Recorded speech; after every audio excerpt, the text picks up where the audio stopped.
Assalamualaikum Pak Ahmad. Waalaikumsalam warahmatullahi wabarakatuh. Alhamdulillahirrahmanirrahim. Pak Ustadz sudah hadir, alhamdulillah. Nah, sehat semua ya.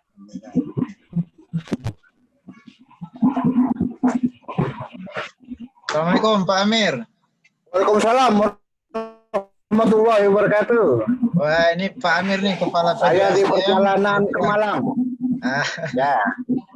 Alhamdulillah. Oh, lagi di lapangan nih Pak Amir ya, woi. Ya. Kep komunitas setiap pagi. Ya, hati-hati di jalan Pak. Ya, sama-sama. Alhamdulillah.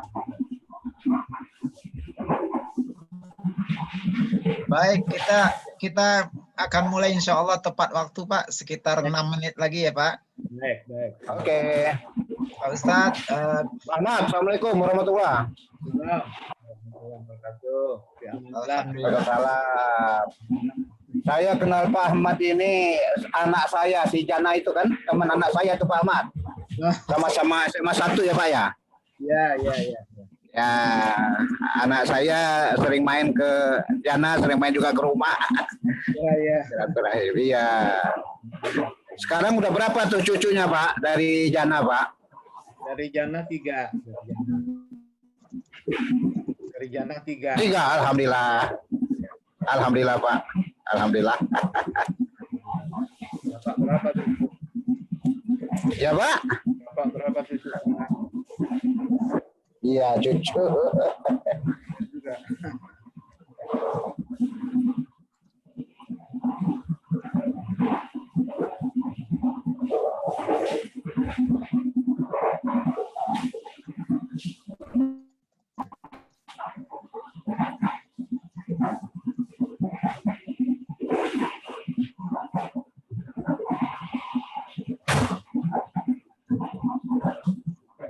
Ahmad Abdurrahim namanya teh. Oh, naik kereta Pak Amir?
Assalamualaikum.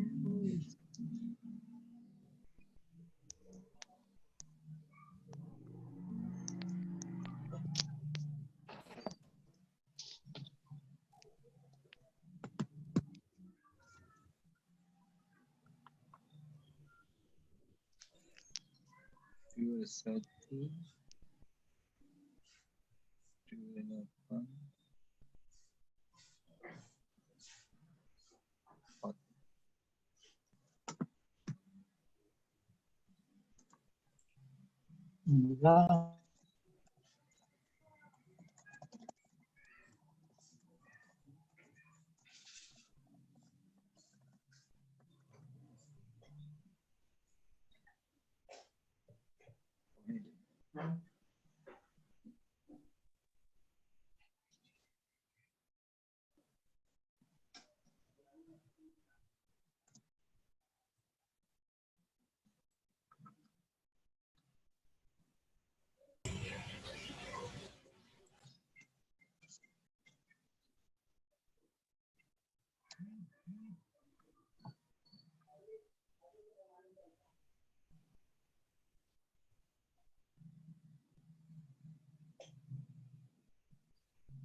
Pak Ustadz, nanti apakah ada yang mau ditampilkan PowerPoint atau langsung lisan saja, Pak? Langsung saja. Oh, langsung saja, baik. Mungkin Kalau untuk materinya baik. kita akan di-share ya. Siap. Kalau materi insya Allah nanti kita share nanti, Ustadz. Iya. Volume suara Ustadz mungkin nanti bisa agak lebih, volume suara Ustadz mungkin bisa agak lebih mungkin lebih dikeraskan sedikit kalau bisa diatur volume. Kalau tidak berarti mungkin agak lebih mendekat saja mungkin ke laptop. Agak ya, bisa tes nanti suaranya. Iya. Gimana sekarang suara? Sudah kedengaran, cuman masih agak halus, mungkin perlu nanti agak lebih. Ya, sebentar.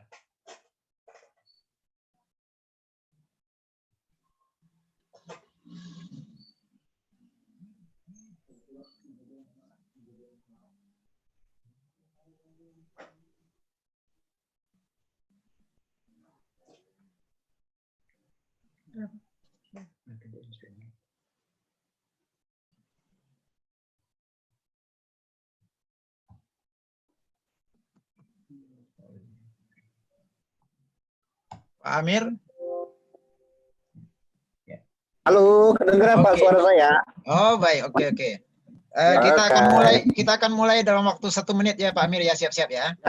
Siap. Berapa jumlah partisipan? Oh, saat ini hampir 60 Pak. Alhamdulillah. Ya.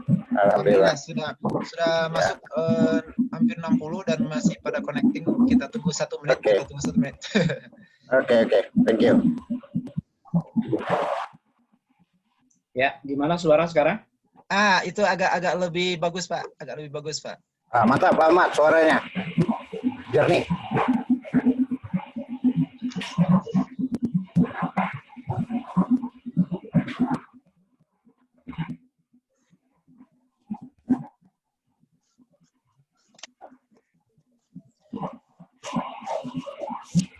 Baik Pak Amir, kita siap ya Pak. Oke. Baik. Mantap. Bismillahirrahmanirrahim. Assalamualaikum warahmatullahi wabarakatuh. Waalaikumsalam warahmatullahi wabarakatuh. Alhamdulillahirabbil alamin wassalatu wassalamu ala asrafil anbiya'i wa mursalin wa ala alihi wa sahbihi ajma'in. Amma ba'd. Allahumma shalli ala Muhammad. Alhamdulillahirabbil alamin, pada pagi ini para sahabat semua, para jamaah kaum muslimin muslimat dari berbagai wilayah. Alhamdulillah hari ini kita bertemu kembali dalam satu kajian ilmiah, UAC namanya kita sebut, yang digagas oleh P2SDM LPPM IPB. UAC ini adalah satu media bagi kita untuk berdiskusi yang diantarkan oleh seorang narasumber, dan hari ini alhamdulillah kita sudah bersama Pak Ustadz Profesor Ahmad dari Fakultas Kehutanan IPB. Insya Allah beliau nanti akan menyampaikan satu topik yang sangat penting bagi siapapun keluarga muslim, yaitu dengan judul Bangun Keluarga Sakinah, Mawadah, Warahmah. Nah baik Bapak dan Ibu semua, kami menghaturkan penghargaan, terima kasih sebesar-besarnya kehadiran Bapak dan Ibu teman-teman semua ini, bahkan dari Sumatera Barat juga banyak yang hadir ini. Kemudian juga dari berbagai elemen ya, termasuk tentunya teman-teman dari IPB sendiri dan juga dari Posdaya banyak yang hadir juga. Alhamdulillah, terima kasih. Dan juga rekan-rekan kita dari berbagai perguruan tinggi yang lain ini juga sudah pada masuk. Alhamdulillah ini sudah hampir 60 orang. Dan insya Allah kita akan lanjut OAC ini, di mana kita ketahui dalam kondisi pandemi saat ini kita membutuhkan memang ya bahwa ini hanya motivasi untuk penambahan ilmu. Nah, selain itu tentu saja kita di rumah masing-masing, di komunitas masing-masing akan menjadwalkan lebih rutin ya kajian masing-masing. Adapun yang OAC ini hanya semacam tempat persinggahan sejenak begitu di antara kerumunan aktivitas kita sehari-hari, dan kita sekali 15 hari insya Allah hadir dengan topik-topik yang menyegarkan insya Allah. Baik, sebelum kita masuk kepada inti kajian kita hari ini, kita persilakan kepada Bapak Dr. Amiruddin Saleh, Kepala P2 SDM, menyapa para hadirin dan jamaah kita hari ini. Silakan Pak Amir. Ya, terima kasih Pak Dr. Yanafri. Beliau ini sekarang menjadi moderator, host kita.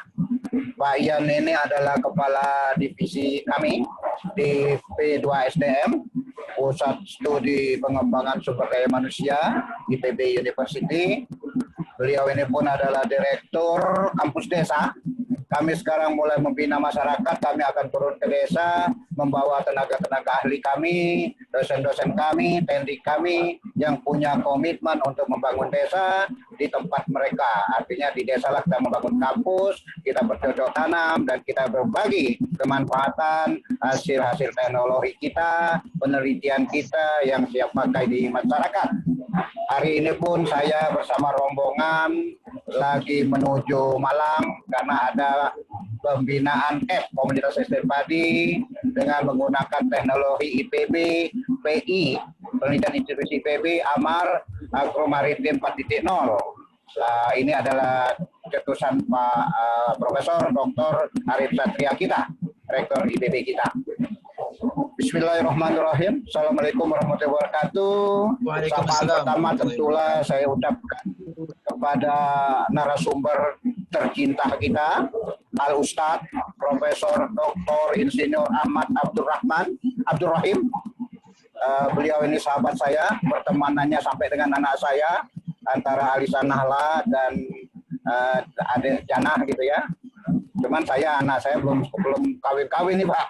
Dia masih ada di Berlin untuk studi S3. Juga kami ucapkan terima kasih kepada Sekretaris P2 STM dan jajarannya, tim IT kami yang terus mensupport kegiatan-kegiatan penelitian, kegiatan-kegiatan pendampingan, kegiatan-kegiatan rohani seperti ini yang tadi Pak Yan katakan kita lakukan setiap 2 kali dalam 1 bulan, sehingga curahan-curahan tidak saja intelektual kita yang bermain, tidak aja pikiran kita yang bermain, dan hati nurani sebagai filter akhir kita pun sama. Juga salam kemerdekaan ke-75 bagi seluruh peserta webinar yang dirahmati Allah Subhanahu wa Ta'ala. Syukur alhamdulillah, amin ya robbal alamin. Acara kajian ilmiah program OASE ini sudah termin ketiga, seri 3.0, sudah bisa terlaksana dengan baik sesuai selalu insya Allah dalam keadaan sehat walafiat. Hadirin Bapak Ibu peserta webinar yang berbahagia, kegiatan OASE P2 SDM ini adalah program webinar kita saling nasihat menasehati dalam dunia daring yang tentulah harusnya berisi kajian-kajian ilmiah yang selalu kita ingin munculkan setiap hari Jumat Barokah. Yang saya katakan tadi, insya Allah konsisten dilakukan 2 kali sebulan sebagai siraman rohani bagi kita semua. Nah, kajian ilmiah Jumat ini menyajikan tema tentang samarah, atau anak-anak muda mengatakannya samawah, membangun keluarga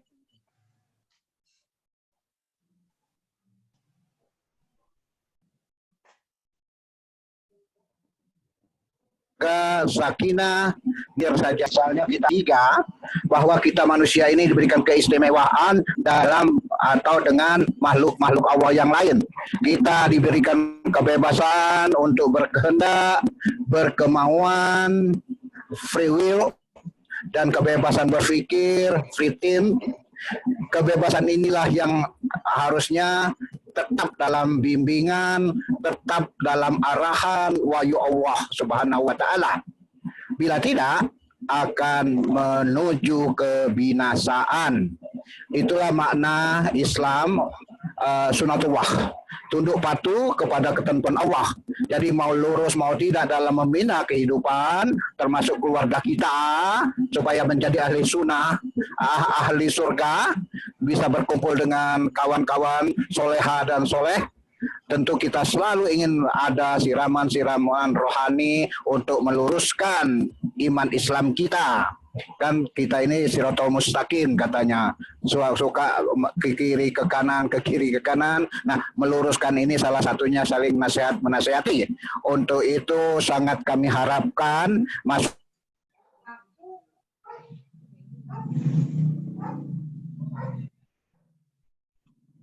nasihat-nasihat amal kita dengan baik. Hadirin yang dirahmati Allah, demikian sambutan singkat saya atas perhatian, atas kerjasama partisipatif dari teman-teman semua. Saya secara pribadi mengucapkan terima kasih. Syukron. Billahi taufik wal hidayah. Wassalamualaikum warahmatullahi wabarakatuh. Saya kembalikan kepada moderator. Waalaikumsalam warahmatullahi wabarakatuh. Terima kasih Pak Dr. Amiruddin Saleh, Kepala P2 SDM. Selamat jalan, hati-hati di perjalanan. Beliau lagi menuju ke Malang ya. Dalam hari libur ini masih ada tugas di lapangan. Terima kasih. Terima kasih Pak Amir. Dan mohon nanti kalau sempat di ujung acara, kalau masih nyambung sinyalnya, akan ada sedikit acara untuk Pak Ustadz kita.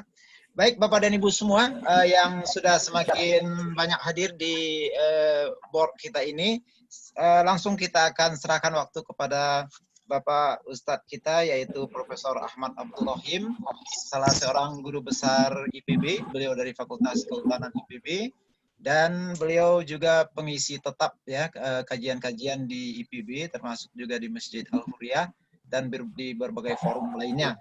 Baik, karena waktu kita singkat, nanti di ujung acara dipersilakan Bapak dan Ibu kalau ada yang ingin ditanyakan nanti kepada narasumber kita, silakan boleh melalui chat, boleh juga melalui raise hand.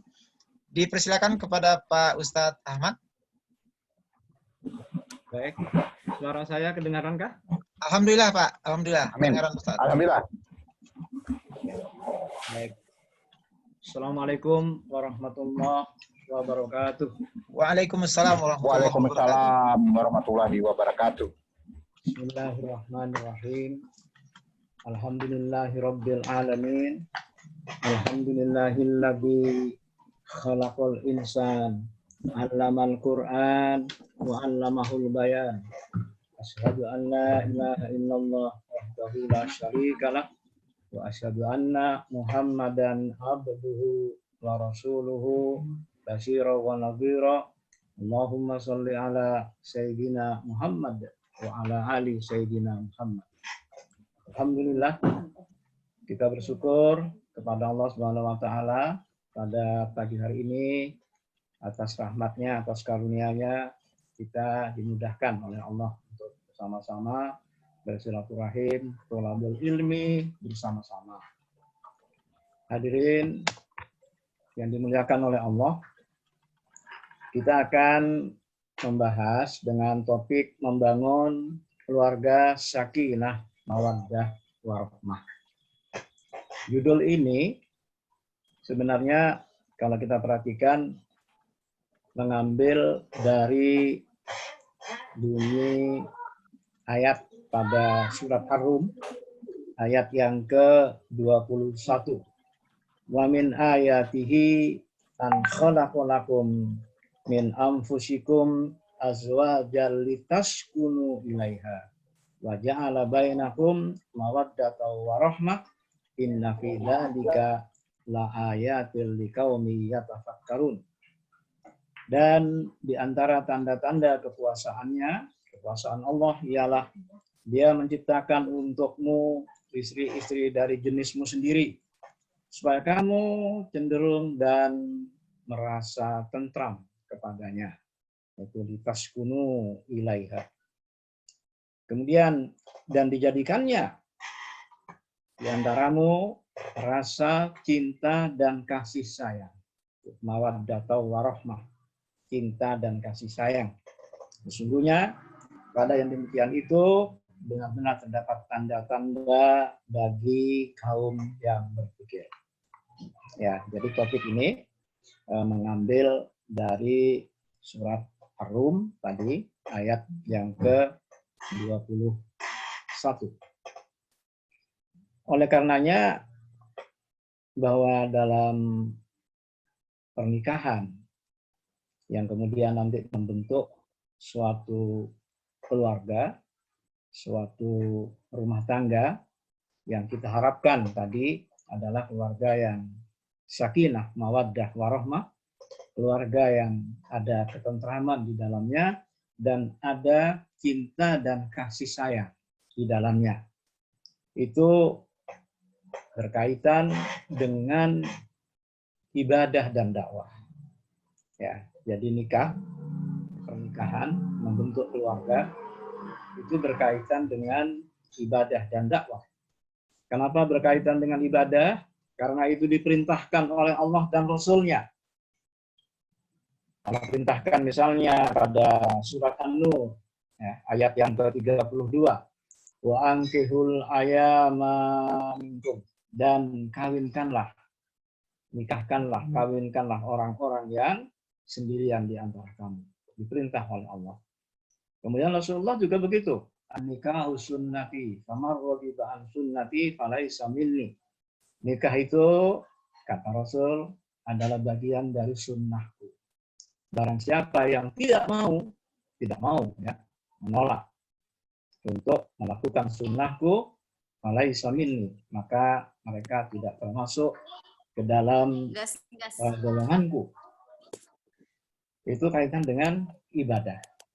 Kemudian berkaitan dengan dakwah, karena di dalam pernikahan itu ada tata cara yang itu ditentukan oleh Allah dan Rasul-Nya. Sehingga itu merupakan bagian dari syiar. Bahkan di dalam pernikahan itu nantinya ada kaitannya dengan pembentukan generasi. Generasi yang soleh, generasi yang soleha.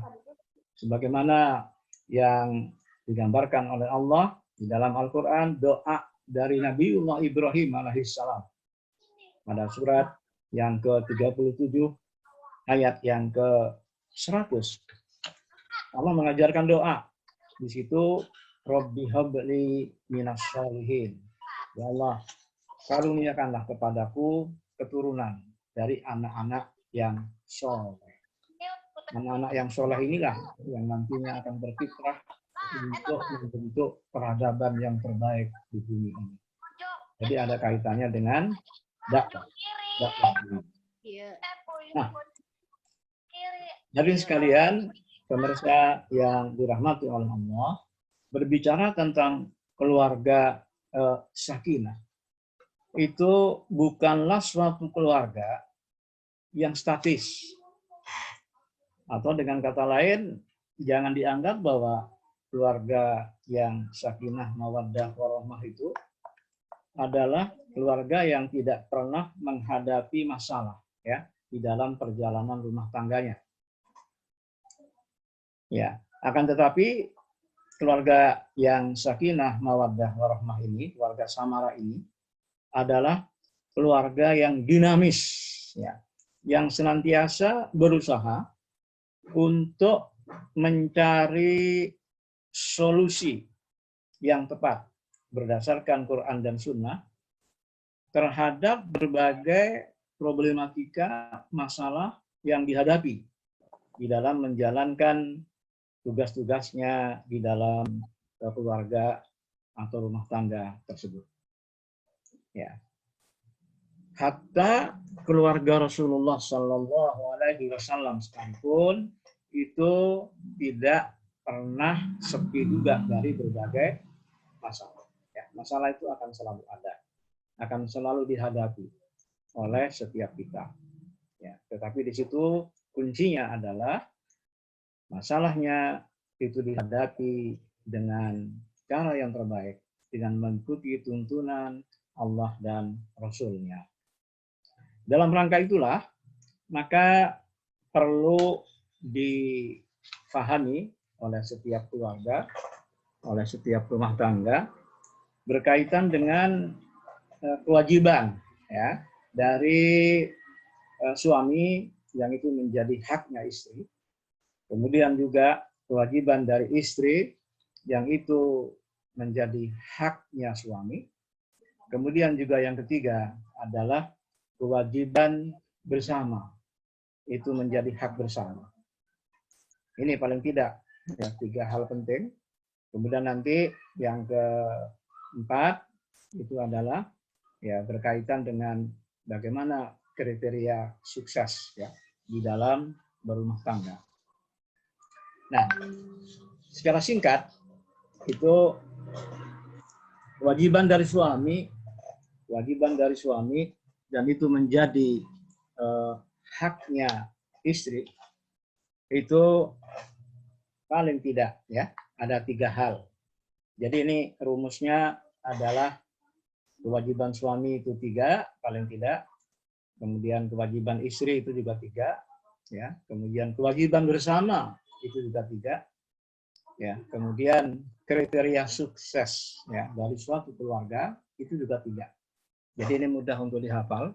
3 kali 4 itu sama dengan 12 ya. Ya, saya akan sampaikan sekilas dulu, baru kemudian sedikit diuraikan ya supaya mudah ya. Ini teknisnya.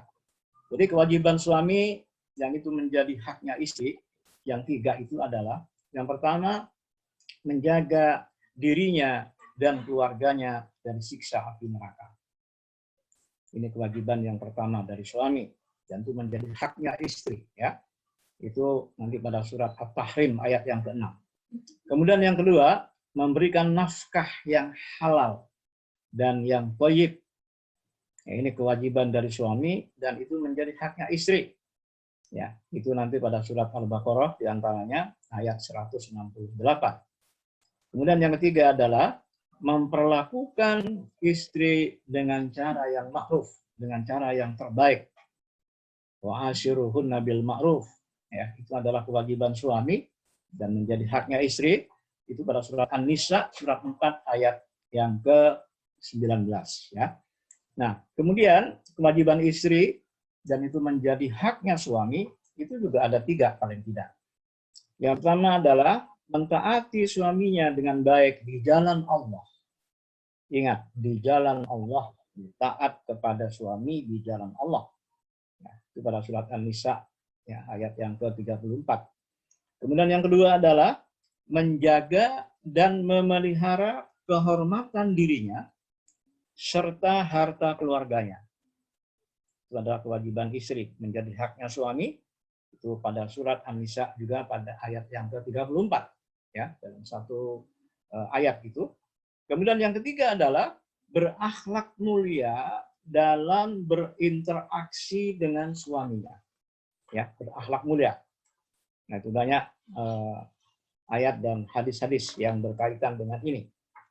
Nah, kemudian apa kewajiban bersama? Ini yang sering dilupakan.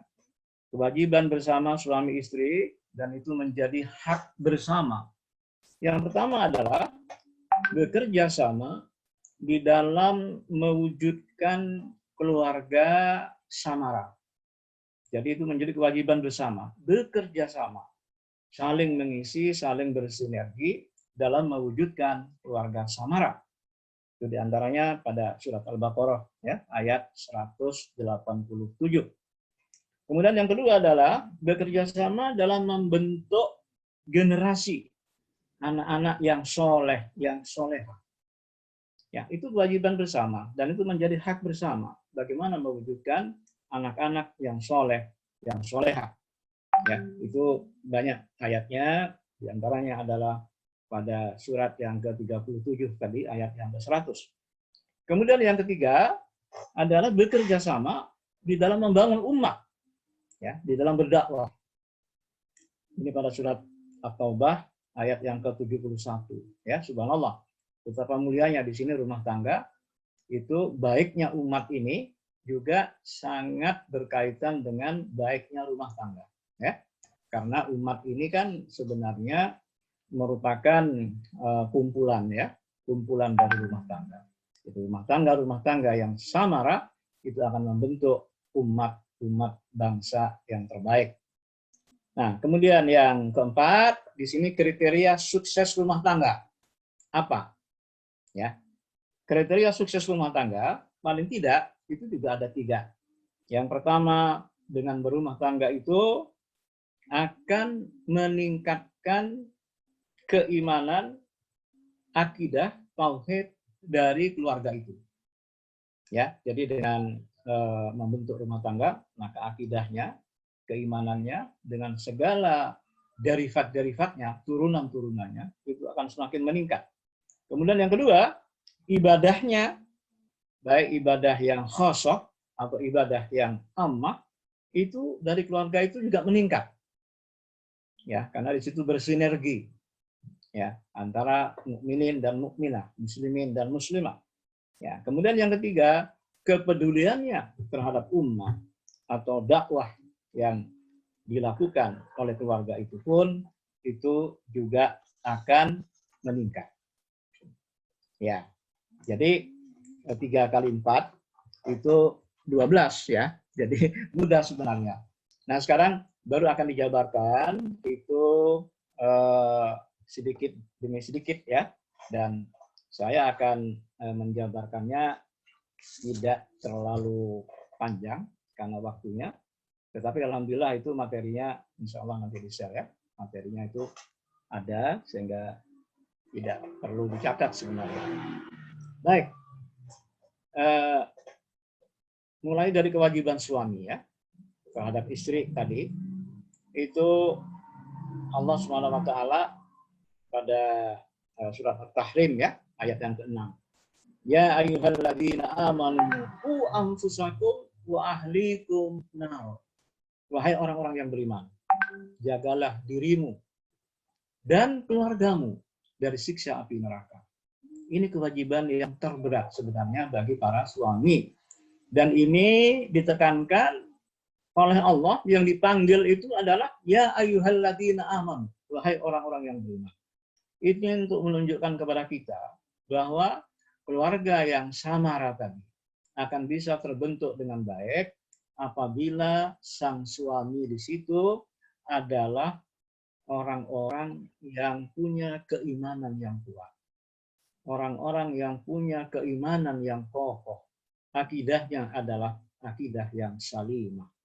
Itulah sebabnya, hadirin sekalian, Rasulullah Shallallahu Alaihi Wasallam itu pada saat memberikan nasihat ya kepada para pemuda dan para pemudi, itu Rasulullah SAW memberikan kriteria, ya, kriteria untuk memilih calon suami itu ada 2, ya, itu disebutkan di dalam hadis riwayat At-Tirmizi. Ya, Rasulullah menyatakan, jika datang melamar kepadamu orang yang engkau ridho akan ad-din dan akhlaknya, maka nikahkanlah dengannya. Nah, jika kamu tidak menerima lamaran tersebut, niscaya terjadi fitnah di bumi dan kerusakan yang luas. Ini hadis riwayat At-Tirmizi. Jadi di situ syaratnya 2 untuk memilih calon suami. Yang pertama, ad-dinnya kuat, berarti punya keimanan yang kuat, punya komitmen yang kuat terhadap Islam dan dakwah. Kemudian yang kedua adalah punya akhlak yang karimah. Maka di situ ya ayyuhalladzina amanu, wahai orang-orang yang beriman. Nah, begitu juga itu pada waktu Rasulullah memberikan nasihat ya tentang kriteria memilih calon istri ya, itu juga Rasulullah Shallallahu Alaihi Wasallam memberikan satu nasihat bahwa memilih calon istri itu haruslah karena ad-dinnya. Ya, jadi ini menarik ya. Ini kalau ini kajian ilmiah ini menarik sekali. Karena Rasulullah menyatakan wanita itu lazimnya dinikahi karena 4 hal. Jadi karena hartanya yang pertama, atau karena kemuliaan, keturunan. Ya, jadi karena hartanya, karena kemuliaan atau keturunan yang kedua. Yang ketiga karena kecantikannya. Kemudian yang keempat dan karena ad-dinnya. Maka pilihlah wanita karena ad-dinnya. Jika tidak, maka binasalah engkau. Subhanallah. Ini riwayat Imam Bukhari Muslim. Ya. Jadi di sini bertemu antara ad-din dengan ad-din. Gitu ya. Tetapi kalau yang untuk kriteria calon suami itu ditambah. Ada ad-din dan akhlak. Ya, karena para suami itu harus memberikan contoh teladan dengan akhlak yang karimah. Begitu juga di dalam memimpin keluarganya, itu juga dengan akhlak yang karimah. Bukan hanya sekedar benar, ya, tetapi juga di dalam kebenaran itu disampaikan dengan cara yang terbaik dan dengan memberikan contoh yang terbaik pula. Nah, ini sekalian, berkaitan dengan yang pertama ini, ada beberapa penjelasan, contoh di sini, diantaranya adalah yang pertama, hendaknya suami memerintahkan, mengajarkan dengan baik pada istrinya untuk memakai busana muslimah apabila keluar rumah. Ini misalnya ya, itu diantara menjaga dirinya dan keluarganya. Jadi kalau menjaga dirinya saya sudah tidak bisa itu suami, bagaimana mungkin dia akan bisa menjaga keluarganya? Ya. Kemudian mengajarkan juga diantaranya ini semua ada di materi itu ya, ada ayatnya, ada hadisnya. Hendaklah itu mengajarkan kepada istrinya agar menundukkan pandangannya ya dari laki-laki lain. Ya, artinya dijaga oleh suaminya agar istrinya itu juga mempunyai perilaku yang terbaik berkaitan dengan berinteraksi dengan yang bukan muhrimnya. Ya. Kemudian yang berikutnya adalah hendaknya istri tidak berkhalwat, ya, tidak berduaan, misalnya dengan yang bukan muhrimnya, ya, sekalipun suaminya itu mengizinkan. Nah, suaminya salah kalau sampai mengizinkan seperti itu. Ya, situ ada hadis yang dituliskan ya di dalam makalah itu. Kemudian juga para suami itu juga jangan memberikan peluang terjadinya fitnah terhadap istrinya. Ini untuk menunjukkan bahwa para suami itu harus betul-betul menjaga, ya, menjaga dari A sampai Z-nya, ya, terhadap istrinya, jangan sampai nanti ada peluang-peluang terjadinya fitnah yang macam-macam dari sekelilingnya. Nah, ini untuk menunjukkan bahwa suami itu harus betul-betul mempunyai perhatian yang penuh terhadap segala aktivitas istrinya di jalan Allah. Nah, kemudian memberikan nafkah yang halal. Ya, ini juga menjadi kewajiban yang kedua ya bagi para suami. Karena nafkah yang halal itu akan memberikan dampak terhadap perilaku, terhadap akhlak dari mereka yang memakan harta itu, yang menggunakan harta itu. Sedangkan thayyib, itu halalan thayyibah, thayyib itu akan memberikan dampak terhadap kesehatan fisik. Ya, ini tugasnya suami. Jadi jangan hanya sekedar memberikan nafkah. Ya, dalam Al-Qur'an disebutkan, ya ayyuhan nas kulu mimma fil ardi halalan thayyibah. Wahai manusia, kata Allah disebutkan, kulu, makanlah, mimma fil ardi, sebagian dari apa yang ada di permukaan bumi, yang halal dan yang thayyib. Ya, jadi kalau ada perilaku ya yang tidak baik dalam keluarga, itu boleh jadi dalam keluarga itu asupan energi yang masuk ke dalam rumah tangga itu adalah energi yang kotor, yaitu energi yang haram. Ya, jadi ini kewajiban yang kedua ya bagi para suami. Wa bima anfaqu min amwalihim, ya, dan karena mereka laki-laki itu telah menafkahkan sebagian dari harta mereka. Ya. Jadi ini satu kewajiban yang sangat penting harus dijaga oleh para suami karena akan memberikan dampak yang luar biasa ya di dalam perilaku kehidupan dari rumah tangganya. Kemudian yang ketiga, memperlakukan istri dengan cara yang terbaik. Wa ashiruhunna bil ma'ruf.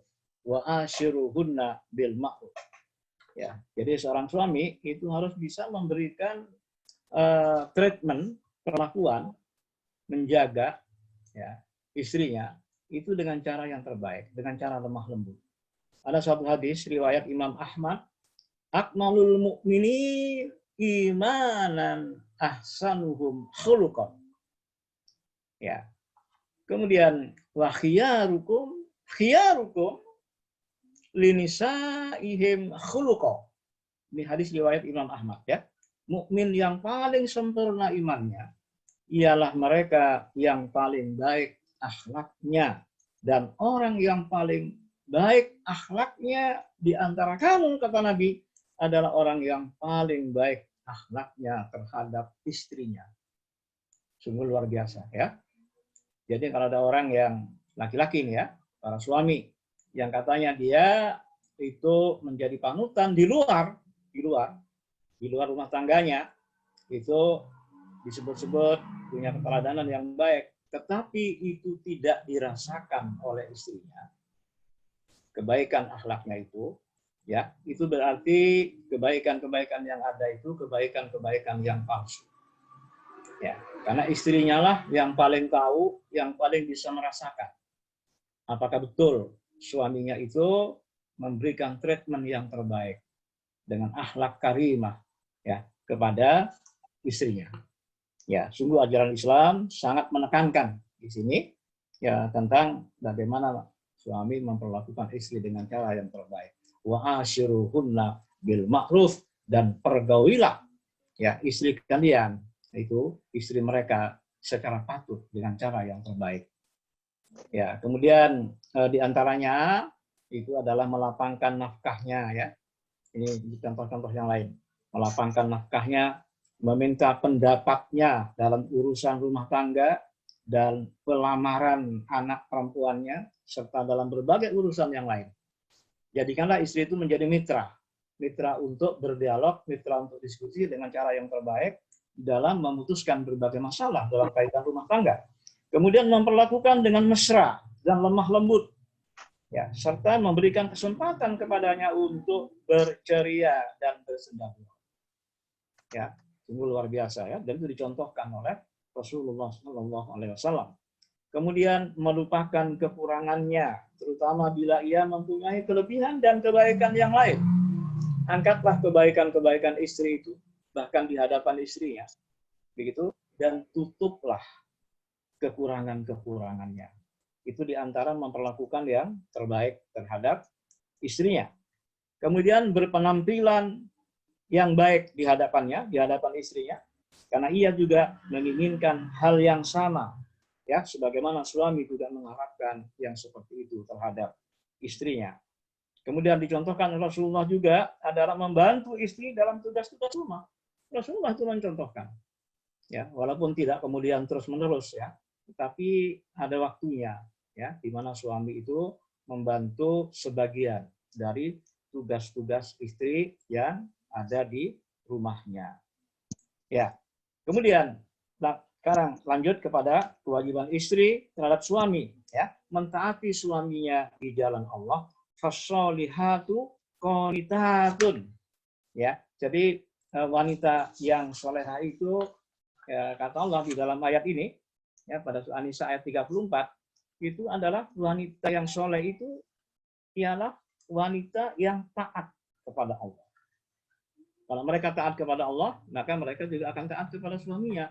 Maka taat kepada suami itu karena landasannya taat kepada Allah Subhanahu wa taala.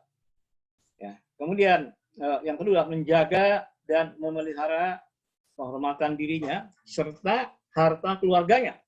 Hafidhatun lil ghaibi bima hafidhallah. Ya, itu juga pada ayat yang ke-34. Ya, lagi memelihara diri ketika suaminya tidak ada, oleh karena Allah telah memelihara mereka. Ya, jadi para istri itu pada waktu akad itu sudah dibelik, ya, dibelik dan dibayar kontan, yaitu dengan mahar.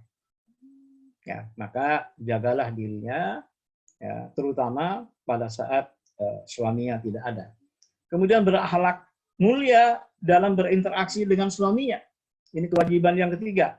Ya, di antaranya apa? Menjaga kemuliaan dan perasaan suaminya. Ini mohon diperhatikan oleh para istri yang seringkali lupa nih. Ya, jadi menjaga kemuliaan dan perasaan suaminya. Dalamilah perasaan suami, kenalilah suaminya dengan baik sehingga bisa memahami bagaimana perasaan suami. Nah, ini penting, ya. Kemudian berpenampilan di rumah dengan penampilan yang memikat suaminya. Nah, ini juga sangat penting. Ya, karena di antara ciri dari mar'ah solehah itu dalam hadis itu kata Nabi, mereka adalah wanita yang peranak, yang bisa punya anak banyak, dan yang romantis. Ya, ini dalam hadis, ya, disebutkan begitu. Ya, subhanallah. Ya, jadi jangan sampai justru sebaliknya. Jadi kalau keluar rumah itu justru berpenampilan yang memikat orang lain. Ya, sedangkan waktu di rumah ada suaminya, itu tidak berpenampilan yang bisa memikat suaminya. Kemudian yang ketiga yang masih bagian dari berakhlak mulia ini adalah berbicara dengan tutur kata yang ramah. Ini mohon hati-hati, ya. Ini terutama untuk kaum ibu nih, para istri, ya. Itu hendaklah bertutur kata yang sopan, bertutur kata yang ramah, bertutur kata yang tidak menyakitkan suaminya. Ya, karena seringkali juga dengan emosi, ya, nggak terasa kadang-kadang itu oleh para istri, tapi ternyata kata-katanya itu sudah menyakitkan suaminya. Kemudian yang berikutnya adalah selalu berusaha membuat perasaan suami senang dan bahagia. Maka ketahuilah, sadarilah begitu dengan cara yang terbaik, kenali dengan sebaik-baiknya apa yang disenangi oleh suaminya. Tentu suami akan menyampaikan juga apa yang dia senangi. Tentu senang ini berkaitan dengan sesuatu yang halal, ya. Ya, baik tentang makanan, tentang minuman, tentang penampilan, tentang, ya, body language dan seterusnya. Ya, selama itu adalah yang diperkenankan oleh agama dan itu disenangi oleh suaminya, maka lakukan. Ya, itu adalah bagian dari berakhlak yang mulia terhadap suaminya. Kemudian yang lainnya adalah berbuat baik kepada keluarga suami, ya. Berbuat baik pada keluarga suami, kerabat suami, ya, karena itu juga akan menyenangkan suaminya. Kemudian kewajiban bersama. Ya, apa itu kewajiban bersama? Ini adalah dalam rangka, hadirin sekalian, untuk menyadarkan kita semua, tidak ada suami yang super dan tidak ada istri yang super. Tapi kan kewajiban, ya, kewajiban suami itu menjadi haknya istri. Kewajiban istri menjadi haknya suami. Sehebat-hebatnya suami pasti ada kelemahannya. Sehebat-hebatnya istri pasti ada kelemahannya. Maka disitulah ada kewajiban bersama. Dan itu menjadi hak bersama. Ini yang sering dilupakan. Ini juga ada 3. Apa? Yang pertama adalah bekerja sama, berkewajiban bersama dalam mewujudkan keluarga yang sakinah mawaddah warahmah. Jadi keluarga Samara itu dibentuk bersama. Harus dibentuk bersama. Sampai hadis sekalian, di dalam Al-Qur'anul Karim, itu surat Al-Baqarah ayat 187, itu oleh Allah diberikan suatu perumpamaan yang sangat luar biasa. Hunna libasul lakum wa antum libasul lahunna. Ya, mereka itu adalah pakaian bagimu. Ya, jadi istri, ya, istrimu itu pakaianmu. Ya, dan kamu, wahai para suami, itu juga adalah pakaian bagi istrimu. Libasul lakum. Ini kan luar biasa ya, pakaian ya. Dan itu interaksi ini hebatnya ayat Quran ya. Jadi kalau kajian ilmiah, nah itu di situ. Itu ada interaksi pakaian. Jadi istri pakaiannya suami, suami pakaiannya istri. Yang namanya pakaian itu yang harus sama-sama saling menyenangkan. Ingat, pakaian jangan terlalu sesak, menyesakkan, terlalu sempit, jangan terlalu longgar. Ya, bahkan pakaian itu juga ya saling menutup aurat, itu pakaian. Ya, kemudian pakaian itu juga harus serasi, harus indah. Bukan hanya sekedar enak dipakai, tapi juga enak dipandang. Orang melihatnya juga enak. Ya, subhanallah, ini kalau dijabarkan sangat luas kaitan dengan pakaian ini. Ya, sampai kayak begitu. Nah, kemudian juga kerjasama di dalam mentaati Allah dan Rasul-Nya. Ya, ini kerjasama. Contoh-contoh kerjasama ya. Makanya sampai dalam hadis disebutkan Allah akan menurunkan rahmat kepada keluarga yang di malam hari apabila suaminya bangun duluan, dibangunkan istrinya untuk qiyamul lail. Kalau istrinya bangun duluan, itu kemudian dibangunkan istrinya dalam rangka untuk qiyamul lail. Ya, jadi bekerja sama di dalam taat kepada Allah dan Rasul-Nya. Kemudian saling menjaga rahasia, ya, tidak menyebutkan kejelekannya masing-masing, apalagi kepada orang lain. Ya, kecuali kalau dalam rangka tadi untuk membuat satu kebaikan-kebaikan yang utama, itu pun harus secara amanah. Ya, jangan sampai jangan sampai dibuka ya, di umum. Ya. Kemudian juga saling bersikap ikhlas. Ini penting. Kemudian setia, kasih sayang dan ramah. Dua-duanya. Ya. Jadi kelebihan suami itu haruslah bisa dirasakan oleh istrinya. Kelebihan istri harus bisa dirasakan oleh suaminya. Kekurangan suami harus bisa ditopang oleh kelebihan istri. Kekurangan istri harus bisa dimaafkan dan ditopang oleh kelebihan suaminya.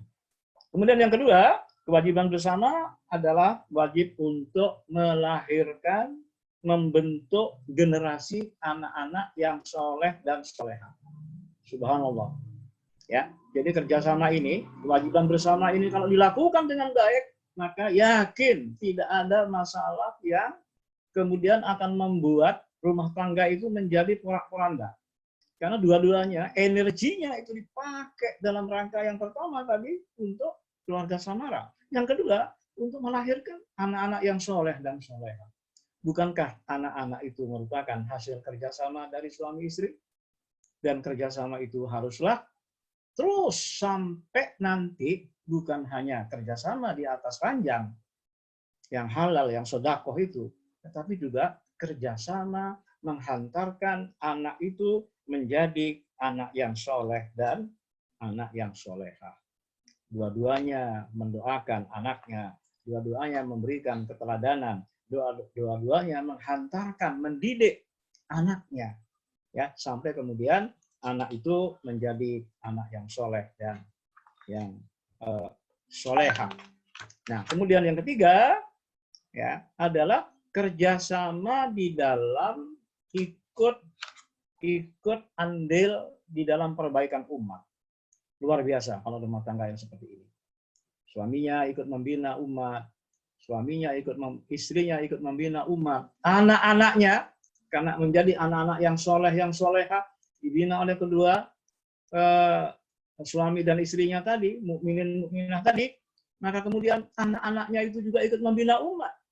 Ya, kalau sudah katakan sudah SD, SMP, SMA, apalagi sudah di perguruan tinggi anaknya, maka dimanapun itu anak itu juga ikut di dalam dakwah, ikut peduli terhadap perbaikan umat. Itulah rumah tangga yang kita harapkan. Ya, insya Allah nanti akan membawa kepada umat yang terbaik seperti yang digambarkan oleh Allah, kuntum khaira ummah ukhrijat linnas ta'muruna bil ma'ruf wa tanhauna 'anil munkar wa tu'minuna billah. Kalian adalah umat yang terbaik yang dicontohkan di tengah-tengah umat yang lain, karena kalian yang pertama adalah menyuruh kepada yang ma'ruf, yang kedua adalah kalian mencegah dari yang mungkar, kemudian yang ketiga adalah kalian beriman kepada Allah Subhanahu wa taala. Ya.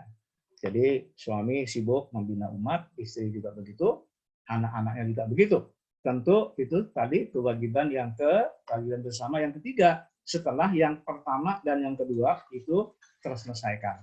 Baru kemudian yang terakhir, sukses berumah tangga itu bukan karena rumah tangga itu suami, istri atau anaknya itu punya titel akademik yang katakan yang sangat luar biasa, atau kemudian menjadi pejabat, ya, kemudian juga punya penghasilan yang tinggi, status sosial yang bukan itu. Tetapi perhatikan 3 hal.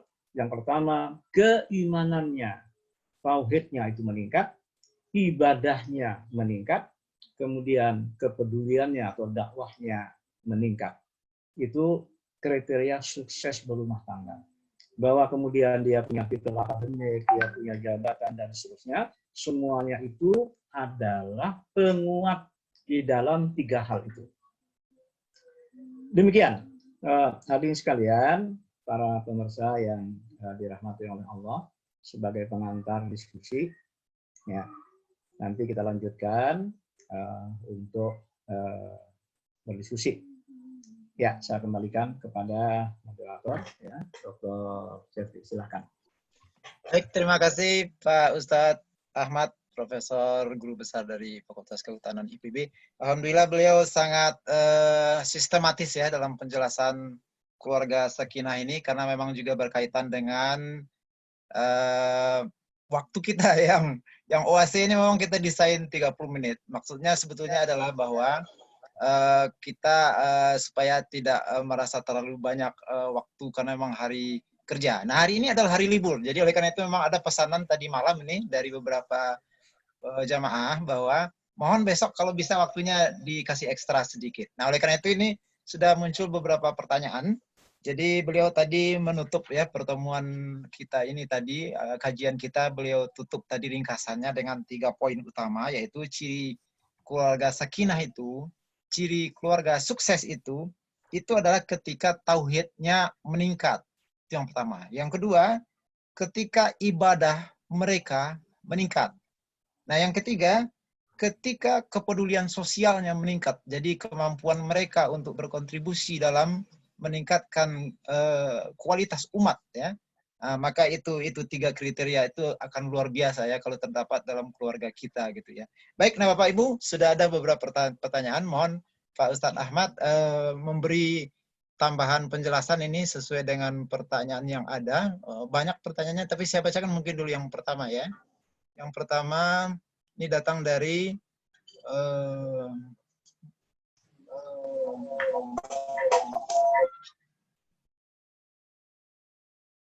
Pak Rudi ya, yang pertama ya. Dari Pak Rudi ini saya bacakan. Beliau membandingkan antara adanya hak azazi ya dengan poin ketiga keluarga sakinah tadi itu. Poin ketiga keluarga sakinah itu kan adalah mengenai kewajiban bersama begitu ya.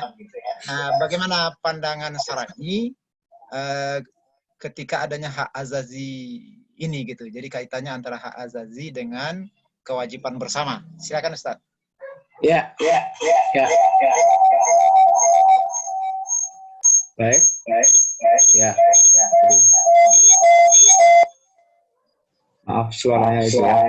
mendengung ya. Jelas ya suaranya ya? Sekarang jelas Pak, sangat jelas. Suara saya jelas? Ya, jelas sekarang. Jelas, jelas. Silakan Ustaz. Ya. Jelas ya, Ya. Pak Janafi? Ya, Suara saya jelas. jelas ya? Jelas, oke, jelas, jelas. Maaf. Jelas, silakan. Silakan Ustaz. Ya. Bentar, ini suara saya kedengaran nggak? Kedengaran Ustaz? Bisa? Belum ada yang Bagus. jawab. Bagus, bagus suaranya kedengaran. Bagus. Oke. Bagus suaranya. Silakan Ustaz, udah kedengaran suaranya.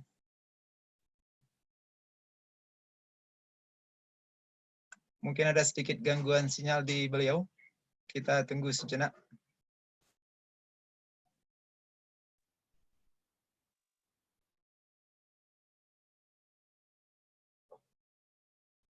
Silakan Ustaz.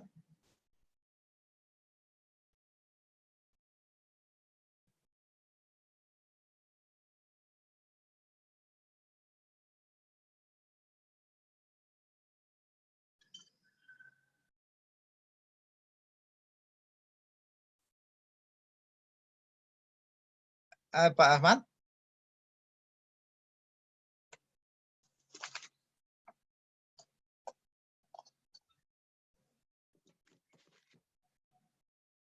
Suaranya tadi cukup bagus Pak Ahmad. Silakan dicoba lagi.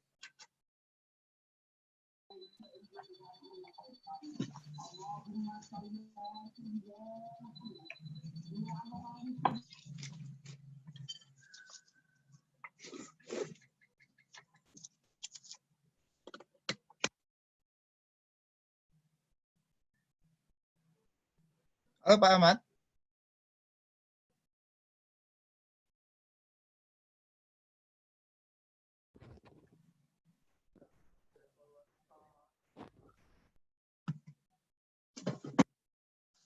Ustaz Ahmad. Pak Yan, sepertinya ada gangguan sinyal. Di beliau ya? Iya, Pak. Baik, kita tunggu sebentar. Mudah-mudahan normal kembali sinyal di situ. Sementara itu mungkin sedikit informasi saja bagi Bapak dan Ibu, jamaah, teman-teman yang hadir. Ini Alhamdulillah semakin banyak yang masuk ya. Insya Allah ya kajian OAC ini akan kita lakukan sekali 2 pekan. Jadi berselang-seling ya. Jadi insya Allah yang berikutnya OAC 04 nanti akan kita laksanakan insya Allah tanggal 4 September 2020. Baik, bagi teman-teman yang sudah hadir dan sudah melihat ada link untuk mengisi daftar hadir, sementara menunggu Pak Ustadz Ahmad, silakan bisa mengisi daftar hadir dan juga ada situ sedikit saran untuk perbaikan agenda kita ini.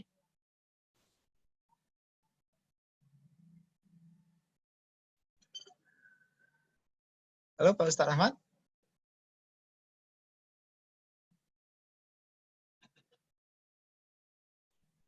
Mungkin terjadi gangguan sinyal di sana.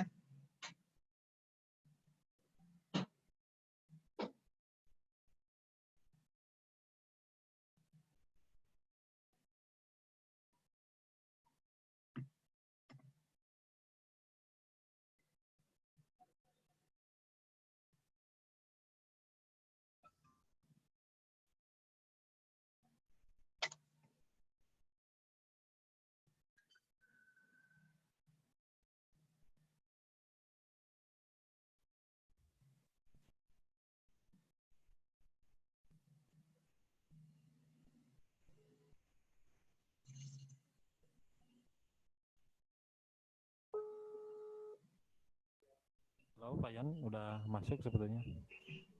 Oh, sudah ada ya? Beliau sudah di dalam lagi ya? Iya, Pak. Oke, kita tunggu. Mudah-mudahan sinyalnya normal kembali. Ya, amin, amin, amin. Ya. Tadi sudah ketangkap tadi pertanyaannya. Ya, oke, silakan Pak, silakan Pak. Ya. Alhamdulillah. Ya, kaitannya dengan hak asasi ya. Jadi ajaran Islam itu sungguh ajaran yang sangat mulia. Ya, sudah menempatkan posisinya dengan porsi yang tepat. Begitu, itu ajaran Islam. Jadi yang dimaksud dengan hak asasi dalam ajaran Islam itu tidak kemudian diartikan bahwa semuanya itu antara laki-laki dan perempuan, ya, itu diberikan satu tugas yang sama, ya, sesuai dengan kodratnya. Maka tadi misalnya ya berkaitan dengan mencari nafkah itu kewajibannya ada pada pihak suami, ya. Walaupun demikian para istri itu tidak dilarang untuk menambah, ya, mencari nafkah, tentu dengan yang halal, yang thayyib, kemudian juga tidak kemudian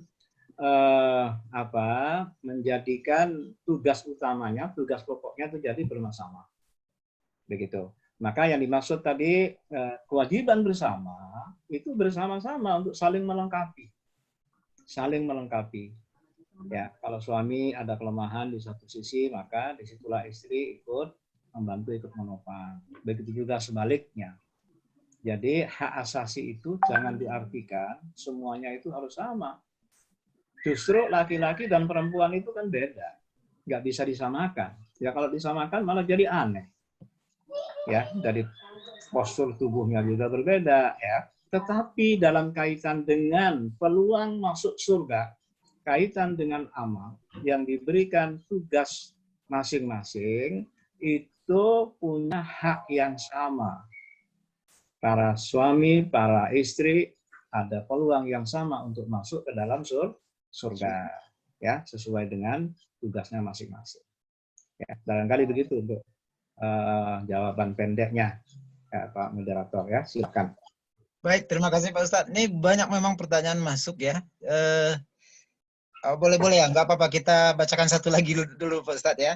Jadi Ya. Mungkin ini mewakili beberapa pertanyaan yang lain ini, walaupun ini dikatakan sebagai pertanyaan titipan ya. Jadi ketika di rumah tangga itu, seringkali kita juga mendapatkan perilaku suami yang kasar begitu. Sudah dicoba untuk memperbaiki, tetapi sepertinya belum terdapat perbaikan. Nah, apakah ini menjadi alasan yang syar'i bagi istri untuk minta cerai? Ya. Jadi begini, ya. Islam mengajarkan agar yang pertama permasalahan yang muncul tadi sudah disampaikan, tidak akan pernah ada rumah tangga yang tidak ada masalah. Ya, pasti suatu keniscayaan. Ya, masalah itu mulai dari yang ringan sampai masalah yang berat, ya, dari yang kecil sampai pada yang besar. Ya, maka yang pertama yang harus dilakukan adalah selesaikan masalah itu di dalam internal rumah tangga itu sendiri terlebih dahulu. Maka itu pentingnya tadi ada kewajiban bersama. Nah, dengan cara yang terbaik, ya. Bahkan permasalahan itu kalau bisa paling panjang itu antar waktu sholat. Ya, sudah bisa diselesaikan. Kenapa begitu? Ini pentingnya memahami tentang ajaran Islam, pentingnya memahami al-Islam. Kan orang yang mau sholat itu ada kewajiban berwudu, kan? Nggak ada sholat tanpa wudu. Menjadi syarat itu, syarat sahnya sholat itu dengan wudu. Dan dengan berwudu itu, kalau kita memahami dengan baik, maka di antara hikmah wudu itu mengingatkan semua organ-organ tubuh kita agar tunduk kepada Allah dengan tetesan air, ya, tetesan air yang kita pakai dalam wudu. Misalnya, ya, kita disunahkan untuk berkumur. Nah, biasanya kalau lagi marahan, itu lagi emosi, itu kan keluarnya dari lisan tuh. Maka pada waktu kita berkumur, hendaknya hati kita mengingatkan, hati kita mengingatkan, itu khusyuk namanya. Bahwa dengan keluarnya air itu, pada waktu kita berkumur, maka semua yang keluar dari lisan itu harus diingatkan, harus karena Allah, harus ketundukannya kepada Allah. Lisan diingatkan di situ. Ya, pada waktu kita membasuh muka, di situ ada mata. Tetesan air yang jatuh itu harusnya hati kita juga melalui tetesan air itu mengingatkan mata kita. Orang yang sedang marah biasanya matanya itu melolong-lolong, matanya merah. Ya. Jadi ingatkan itu, kenapa harus marah? Ya, disuruh untuk bersabar. Karena sabar itu adalah pahalanya sangat besar. Nah, begitu juga pada waktu kita membasuh tangan. Ya, orang yang marah itu tangannya suka macam-macam tuh. Bisa melempar gelas dan seterusnya, lempar piring. Ya, maka diingatkan itu tangan. Begitu juga pada waktu membasuh bagian dari kepala, akal. Biasanya orang yang marahan itu selalu itu dihantui oleh setan, itu digodok supaya akalnya itu mendidih, gitu. Otaknya mendidih, panas itu. Nah, itu diingatkan. Dan itu juga pada waktu membasuh telinga dan kaki dan seterusnya. Ya, maka habis selesai wudhu itu, kalau wudhunya khusyuk, itu udah selesai itu. Itu satu contoh menyelesaikan. Nah, kemudian juga melakukan sholat. Maka lakukan sholat berjamaah di malam hari. Ya, di malam hari itu Rasulullah mencontohkan. Qiyamul lail, suami istri ya sholat bersama, suami mendoakan, istri mengamini. Ya, mana mungkin akan terjadi berbagai problematika yang besar. Itu akan selesai sebenarnya. Nah, seringkali kemudian jadi memanas karena tadi tata cara menyelesaikannya tidak menggunakan tata cara yang diajarkan oleh Allah dan Rasul-Nya. Nah, kemudian kalau semuanya itu sudah dilakukan belum bisa juga, maka lakukan ada pihak ketiga. Ini ajaran Islam ya, dalam Quran, dalam hadis. Pihak ketiga itu adalah orang yang amanah.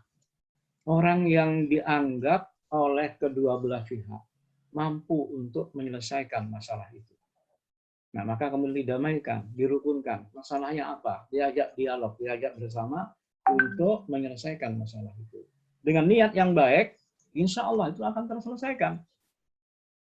Nah, kalau ternyata sudah diusahakan dengan segala macam yang dilakukan itu, ada yang zindik itu cenderung kepada keburukan. Ya, artinya memang sudah nggak bisa, nggak mau. Nah, apalagi akan menyebabkan keamanan sang istri itu menjadi tidak terjamin. Ya, keamanan itu bisa keamanan akidah, keamanan ibadah, dan keamanan fisik. Dan sudah berulang disampaikan juga. Nah, itu diperkenankan. Itu namanya ada talak khuluk. Nah, itu pun ke pengadilan. Di pengadilan juga akan dinasihati lagi. Maka dalam Islam itu penceraian itu sesuatu yang halal, tetapi itu menggoncangkan ars. Itu adalah sudah jalan yang terakhir. Ibaratnya seperti kita naik pesawat, ada goncangan yang sudah tidak mungkin lagi kita ada di pesawat itu, kemudian kita meluncur keluar dari pesawat itu dengan aman. Ya, seperti itulah kira-kira ininya ya gambarannya. Ya, demikian. Baik. Ya, Ustaz. Jadi alhamdulillah ya. Jadi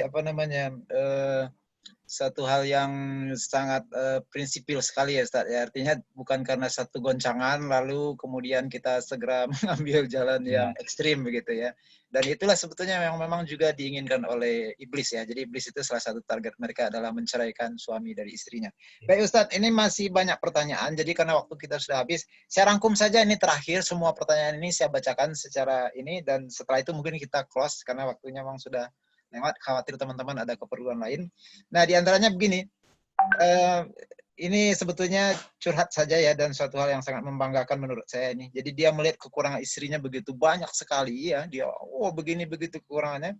Tapi setelah dia mengaca diri ternyata kekurangan suaminya lebih banyak begitu. Jadi ini introspeksi diri yang bagus saya kira ya. Kemudian mengenai HP ini juga, ini mungkin mengenai mengenai komunikasi barangkali ya. Jadi HP itu barangkali saja ini mungkin banyak juga yang punya pengalaman seperti ini. HP suami dibuka-buka oleh istri atau sebaliknya begitu. Ini bagaimana sebetulnya etikanya. Kemudian mengenai anak istri pengennya masuk pesantren, tapi suami pengennya sekolah di umum. Nah, ini juga ada pertanyaan mengenai ini, gimana itu solusinya. Kemudian ada juga suami yang merasa bahwa kewajiban suami itu hanya cari nafkah. Jadi nggak ada kewajiban lain yang tadi Ustadz sampaikan, di rumah itu harus bantu ya. Jadi ini semacam keluhan juga nih dari istri. Kemudian satu lagi nih terakhir mengenai ibadah. Ada suami yang tipenya selalu bertanya kalau ibadah itu dalilnya apa? Kamu kok melakukan itu? Dalilnya apa? Nah, menurut istri kalau ditanya terus seperti itu, akhirnya hilang nih kesempatan-kesempatan melakukan sunnah begitu, Ustaz. Nah, baik Ustaz. Jadi pertanyaan banyak sekali. Silakan Ustaz. Mungkin komen secara ringkas saja ya. Ya, Mangga, silakan. Mangga. ya, terima kasih banyak. Jadi disitulah pentingnya suami istri tidak boleh berhenti untuk menambah ilmu. Ya, jadi semua tadi pertanyaan-pertanyaan itu, kalau dengan memahami ajaran Islam dengan baik, maka insya Allah dengan sendirinya itu akan terjawab. Maka ada 3 hal penting yang menurut saya menjadi kunci untuk menjawab semuanya itu. Yang pertama adalah tingkatkan pemahaman kita terhadap ajaran Islam. Jangan berhenti mengaji, jangan berhenti mencari ilmu. Itu yang disebut dengan al-fahmu. Terus, ya, karena ini masalah kan terus berkembang. Dulu kan nggak ada HP, ya. Sekarang ada HP. Tapi prinsipnya sebenarnya sama. Suami istri itu kan terbuka. Jadi jangan HP-nya suami nggak boleh dilihat oleh istri. Jangan juga HP-nya istri tidak boleh dilihat oleh suami. Suami dan istri itu sampai dikatakan tidak ada aurat. Tidak ada aurat. Telanjang bulat suami istri, asal suami istri, itu nggak ada masalah. Ya, apalagi cuma HP. Jadi kalau sudah mulai sembunyi-sembunyi kayak begitu, itu akan menimbulkan kecurigaan dan masalah-masalah yang nanti membesar. Ini kan masalah pemahaman. Gitu ya. Jadi jangan sembunyi-sembunyi. Apa sih yang harus disembunyikan? Istri tidak usah kemudian merasa canggung dan seterusnya. Ya, yang penting dengan niat yang baik, selesaikan dengan cara yang baik. Jadi al-fahmu itu yang pertama. Ini saja kan ngaji begini kan baru ya berapa lama ini kan baru sekali juga. Kemudian yang kedua, dengan memahami itu, hatinya ridho terhadap apa yang difahami tadi. Itu ada ayatnya, ada hadisnya. Nah, kayak tadi kan ada mau ibadah, apa sumbernya. Nah, kalau ngaji, tahu kan, oh ini sumbernya. Ada ayatnya, ada hadisnya. Atau bertanya, fas'alu ahlad dzikri in kuntum la ta'lamun. Bertanyalah kepada ahlinya jika kamu tidak tahu. Suami istri punya etikat yang baik, nggak ngerti, nanya. Ya, apalagi sekarang ya sudah mudah untuk kita mengadakan dialog bertanya. Jadi yang kedua adalah al-ikhlas. Al-ikhlas itu ridho hatinya terhadap apa yang dia pahami. Kalau sudah ada dalilnya, ini ayatnya, ini hadisnya, sudah clear, sudah paham, maka ridholah hatinya. Jangan sampai masih membuat alasan-alasan karena didorong oleh nafsu. Nah ini yang nggak boleh. Nah baru yang ketiga, al-amal. Amalkan. Suami mengamalkan, istri mengamalkan, setelah ridho, tulus hatinya terhadap apa yang difahami. Ya, maka dengan begitu insya Allah semuanya itu akan terjawab dengan sebaik-baiknya. Ya, jadi di materi makalah yang saya share nanti di situ ada nomor HP, kemudian juga ada email ya, kemudian WA saya itu sama dengan nomor HP ya, itu nanti dipersilahkan itu untuk berdialog. Demikian. Baik, terima kasih Ustadz. Alhamdulillah sudah secara ringkas beliau sudah merespon sebagian besar pertanyaan yang tadi disampaikan para jamaah. Dan memang beliau tadi malam juga sudah menginformasikan ya bahwa kajian untuk keluarga sakinah ini mungkin dalam 10 kali pertemuan pun belum akan tuntas begitu ya. Tapi alhamdulillah pagi ini kita sudah mendapatkan clue yang sangat mendetil bahkan dari beliau ya, dari 12 poin tadi itu sudah dibahas satu persatu. Nah, memang setiap poin itu akan membutuhkan waktu yang spesial sebetulnya. Makanya insya Allah nanti di OAC yang ke-4, 5, 6 dan seterusnya nanti di antara pertemuan kita berikutnya kita akan bahas mungkin salah satu di antara yang sangat penting yang tadi beliau sampaikan. Nanti kami konsultasikan kembali ke Ustaz Ahmad yang mana yang akan kita perdalam untuk pertemuan-pertemuan berikutnya. Karena nanti kita selang-seling dengan narasumber yang juga sudah dipersiapkan untuk pertemuan kita sampai akhir Desember. Dan mungkin sekedar informasi sedikit barangkali, Pak Amir, apakah sudah standby Pak Amir untuk closing kita? Oke, sip. Oke. Sambil Pak Amir menyiapkan diri, mohon Pak Iqbal atau Pak Ajat bisa ditampilkan semacam ucapan terima kasih untuk Pak Ustaz. Ya, baik, Pak. Oke, terima kasih Pak Yan atas waktunya. Kepada yang kami hormati Pak Ustadz, Profesor Dr. Insinyur Ahmad Abdul Rohim, kami menyampaikan sangat berterima kasih, syukur alhamdulillah terjadi pertemuan ini, dan kami ingin memberikan sedikit rasa bangga kami lewat sertifikat yang kita keluarkan dari P2 SDM. Dan insya Allah rezeki nanti Allah yang atur untuk kita semua dan juga untuk para hadirin di webinar ini. Mana Pak Yan sertifikatnya, mohon dibuka dan ditunjukkan untuk kita serahkan secara virtual. Silakan Pak Ajat, ditampilkan Pak Ajat. Nah, tim IT kita, Pak Ajat. Udah kelihatan Pak? Belum ya? Belum masuk. Belum muncul. Sebentar lagi. Coba diulang lagi Pak. Belum muncul. Ya, lagi dicoba. Mohon maaf, saya dari jauh. Ini sebentar lagi sampai di lokasi pendampingan komunitas SD Pati di Malang.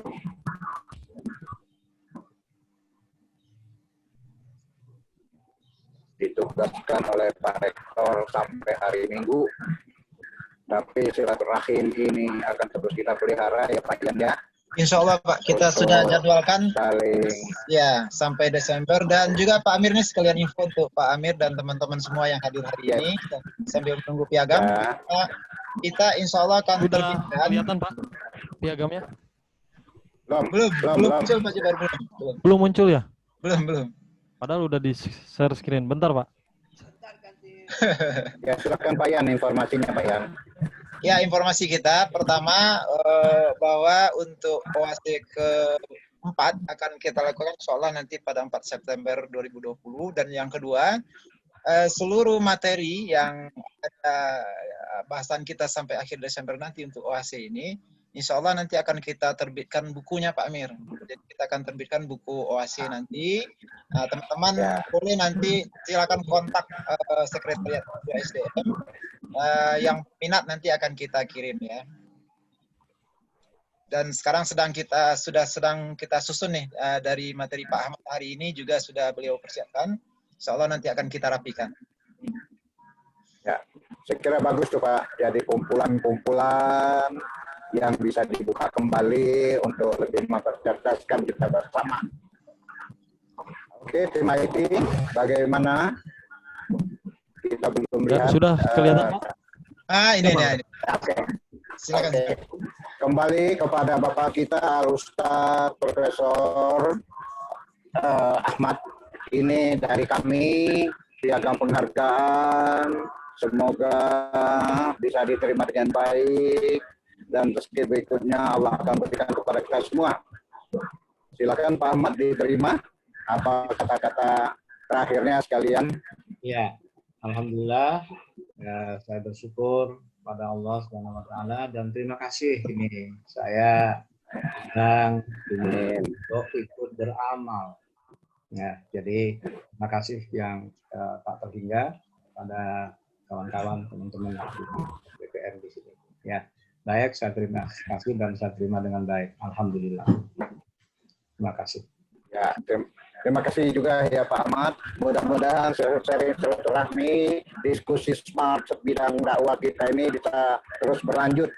Ya, dan juga Pak Ian sebagai host bersemangat ya Pak, supaya dunia akhirat kita timbangannya samalah atau minimal tinggi Pak akhirat gitu ya. Kita udah pala 5 pala 6 semua ini. Terima kasih semua. Saya kembalikan kepada Pak Dr. Yanevi. Assalamualaikum warahmatullahi wabarakatuh. Waalaikumsalam warahmatullahi wabarakatuh. Terima kasih Pak Amir, selamat jalan, semoga sukses acara di Malang. Kemudian teman-teman semua, para jemaah, Bapak dan Ibu dari berbagai daerah, Alhamdulillah, jangan lupa untuk tanggal 4 September. Sama Pak Yan, coba Pak Yan. Ya, kita akan lanjut nanti 4 September. Kemudian sambil foto bersama, silakan Pak Juber diatur foto bersama, sambil foto bersama. Kalau materi belum sempat di-share hari ini, seharusnya sudah di-share ya, cuman belum muncul saya lihat. Silakan Bapak Ibu yang nanti memerlukan materi dihubungi nomor HP yang saya munculkan di chat ya, 08 11 11. Sorry, kurang angkanya 1. 08 11 11 08 11 11 9407. Bagi yang membutuhkan materi nanti bisa chat WA ke saya. Kalau di chat hari ini belum dimunculkan oleh tim Pur ya. Tapi mudah-mudahan sebentar lagi akan dimunculkan materinya. Pur. Namun kalau nanti belum sempat, maka silakan menghubungi nomor 08 11 11 9407. Baik, barangkali itu saja akhir dari pertemuan kita hari ini. Barakallahu fikum ya. Terima kasih semuanya. Semoga berkah bagi kita dan semoga ilmu yang sedikit ini bermanfaat bagi kita, dan sebagaimana pesan Ustadz tadi, sebegitu banyak persoalan yang kita hadapi baik di rumah tangga maupun di masyarakat, di pekerjaan, yaitu tentu saja salah satunya adalah ketika kita cukup ilmunya, maka insya Allah itu akan ada jalan-jalan keluar di situ. Oleh karena itu, OAC ini hanya sekali 2 pekan, maka untuk penambahan ilmu sesungguhnya itu ada di keluarga Bapak dan Ibu masing-masing, ada di lingkungan masing-masing. Baik, itu saja yang bisa kita sampaikan bersama-sama. Billahi hidayah, mohon maaf kalau ada kekurangan. Assalamualaikum warahmatullahi wabarakatuh. Waalaikumsalam warahmatullahi wabarakatuh. Pak Juber, besok sama kamu. Iya, ada 3 slide ya. Ya. Slide pertama dulu. Mohon Bapak-bapak dan Oke. Ibu-ibu dibuka kameranya. 1, 2, 3. Yes. Yang slide kedua. 1, 2, 3. Ya, sebentar ya. Set yang terakhir ya. Ya Bu, silakan Bu, ditunggu Bu, keluarkan 1, fotonya. 2, 3. Oke. Oke, Cukup, Pak. terima kasih Pak Juber. Sama-sama, Pak. Terima kasih Bapak dan Ibu, terima kasih Pak Ajat, Pak Citos dan tim dapur yang masuk hari ini ya, harusnya libur ini. Nah, Kalau Pak Yan, materi udah di chat ya. oke baik Mas Juber. Bagi teman-teman semua, para jamaah, materi sudah ada di chat, silakan diambil ya, silakan di download, sudah tersedia di situ. Baik, sekali lagi kami ucapkan terima kasih pada seluruh teman-teman, para jamaah semuanya. Insya Allah kita bertemu bulan September tanggal 4. Assalamualaikum warahmatullahi wabarakatuh. Waalaikumsalam Warahmatullahi wabarakatuh. Warahmatullahi wabarakatuh. Amin. Terima kasih Pak Yan. Terima kasih Bu. Ya, semua Bu, Pak Hadi, Pak Ahmad. Amin. Jalan. Ya Pak, Assalamualaikum.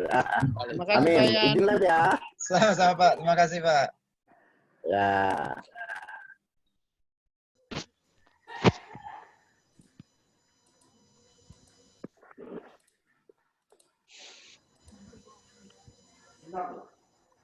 Pengajian.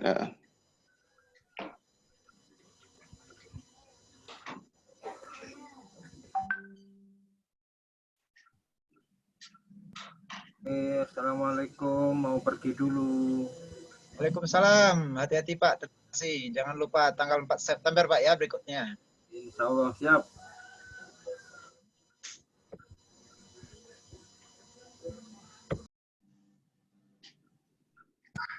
Waduh, ada Pak Sugeng itu. Pak Bang Sugeng. Amir, Wih, kamu di salam. Kediri lah Malangnya. Iya, ini baru sampai Kediri nih keretaku. Salam Sampai sehat Kediri? Pak. Iya, baru Kediri nih, stasiun Kediri. Waduh. Gak sempat turun loh ya langsung Di Malang ya. Blitar, Pak. Blitar, sorry. Blitar ya. Udah. Selamat tugas Malang. Pakai Gajayana ada? Pakai Malabar. Malabar. Sip. Nah, Bukan Bandung Malang lah ya. Pak. Ke Bandung dulu. Alhamdulillah. Bismillah. Amin. Amin. Terima kasih. Amin. Sehat ya, salam keluarga. Amin amin dimajikan Bang Amir ya. Sukses. Amin. Sukses Pak. Alhamdulillah.